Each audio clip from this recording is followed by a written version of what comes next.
And Bitcoin right now not doing a whole lot here. It's just really chopping around. Again, you still have your double top here, which is your key resistance zone right here.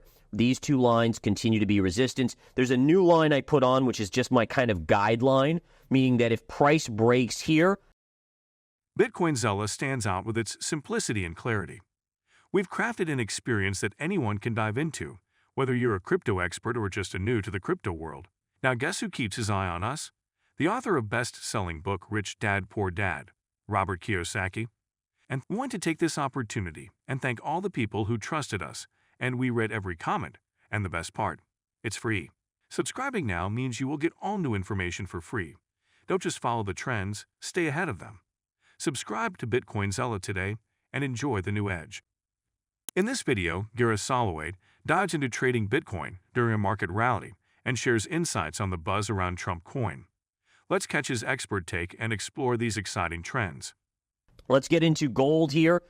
Gold is rocking and rolling, continuing to push up to its all-time highs. And again, I think the kicker here is just to understand that gold seems to be going up when the dollar goes up. It seems to be going up when the dollar goes down, especially when you have Donald Trump making comments about he's going to force the Federal Reserve to lower rates immediately. I mean, that just builds instability in the system, the questioning of the Fed, and it basically makes money, and we're talking even central bank money, start to move more and more into gold. And central banks have been the biggest buyers of gold for the last couple years. That should all tell us something about what fiat currencies could be doomed for, right? So again, looking at this on a purely short-term technical basis, we have a classic double top. We are getting very, very close. In general, you would assume a hit or a pierce, and then you get some sort of small retrace. And if you get a bull flag from that, then you start saying, okay, bull flag, next leg up coming. I still think we're above $3,000 an ounce on gold by year end. Again, so very, very nice there.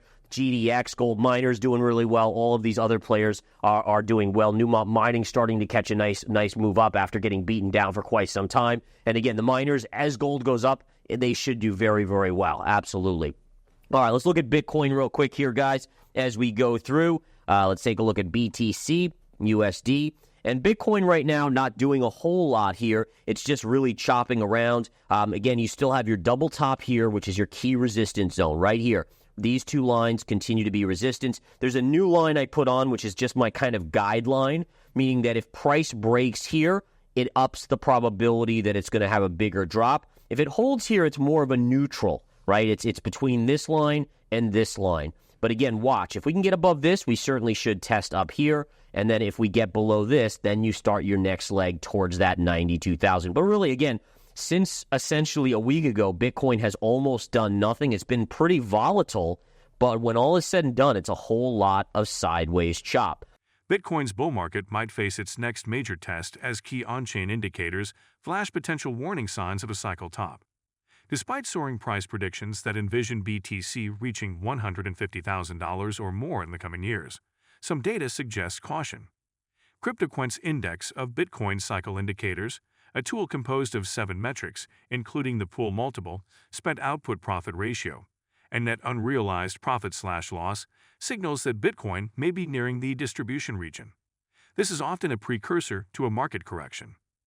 While not all components of the index indicate danger, the IBCI's current position shows a trend toward historical sell-off levels. However, Bitcoin's pool multiple, a measure of miner profitability, remains below classic peak levels, suggesting some room for further price growth. Historical trends show that when the IBCI fully enters the risk zone, markets tend to transition into bear cycles, but no definitive confirmation exists yet. Some analysts believe Bitcoin could still rise to $137,000 before a broader correction sets in. If history repeats itself, BTC might dip below 6 figures after this potential surge. As uncertainty looms, the market could surprise both bulls and bears alike, leaving Bitcoin enthusiasts closely watching these crucial indicators for the next big move. Just to see what we're doing in the pre-market. And we can see here, we had this big kind of surge end of day, this very unusual surge. Not really sure what was going on there, but essentially a big surge on the last 10-minute candle of the day from here to here, right? So from this low all the way up there, that's where the market ended on the day, really coming back and closing essentially green on the day. And then since then, it's been a lot of sideways action, right? And if we look at where the markets are on the NASDAQ 100, we're essentially heading into the open basically on the flat line, give or take up or down just slightly here, as there's no major economic news. Now, yesterday was extremely light volume, and you might say, well, why was it light volume? It was a Thursday. I mean, it wasn't a holiday, it wasn't anything like that. And I think the kicker is this, is that today could be light volume as well. All eyes are now shifting towards next week when the Federal Reserve will announce their interest rate policy, and also the mega cap earnings companies, the trillion-dollar companies, they will be reporting earnings. So I think, again,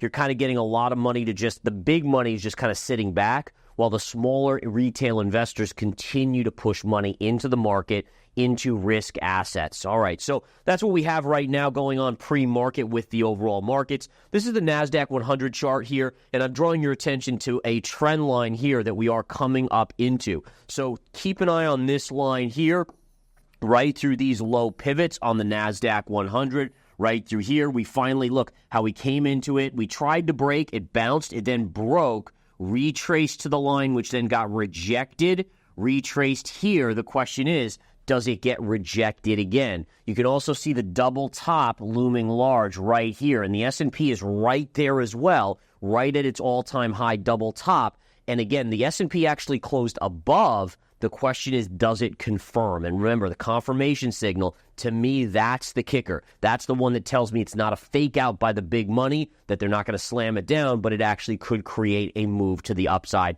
that continues. So again, we'll be watching that on the S&P. But on the NASDAQ, we haven't even achieved the all-time high here. That is right in that vicinity, a little bit higher, and we're stuck right under this level here. Again, do we get rejected and start coming back down? If we do, this is the line to watch right here. Why? Well, because it's the lowest point on the dip. So as long as that lowest point holds, things you could say, okay. It's trading between this area and the all-time highs, kind of a sideways channel. If you violate here and you start closing below, that's when the floodgates for sellers will open. You'll see the algorithms start to unload more and kind of that next leg down take hold. But right now, again, keep an eye on this upsloping trend line that is merging into that double top on the NASDAQ 100. All right. Ripple has achieved a monumental victory in its pro-altcoin lobbying efforts, reshaping the U.S. crypto policy landscape.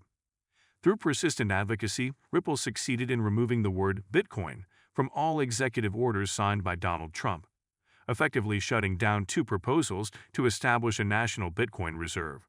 Instead, the administration committed to forming a committee to explore a broader digital asset stockpile, opening the door for XRP and other altcoins to take center stage in future policies. Beyond the U.S., Ripple continues to expand its influence internationally.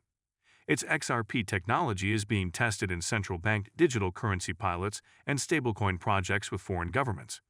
These advancements, alongside their success in delaying a bill that would have allocated billions to a strategic Bitcoin reserve, highlight Ripple's growing dominance.